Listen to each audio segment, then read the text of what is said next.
YSRCP party ప్రచారంలో భాగంగా ఈరోజు సబ్బవరం మండలం అరిపాక గ్రామ పంచాయతీలో పెందుర్తి నియోజకవర్గం వైఎస్ఆర్సీపీ ఎమ్మెల్యే అభ్యర్థి అదీప్ రాజ్ని అనకాపల్లి జిల్లా వైఎస్ఆర్సీపీ యువజన విభాగం అధ్యక్షులు పాలిశెట్టి సురేష్ రాజా ఆధ్వర్యంలో ఘనమైన స్వాగతం పలికారు.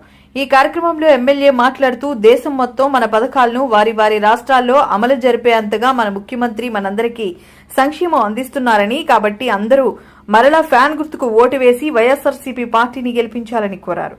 ఈ కార్యక్రమంలో స్థానిక వైఎస్ఆర్సీపీ నాయకులు, కార్యకర్తలు పలువురు పాల్గొన్నారు.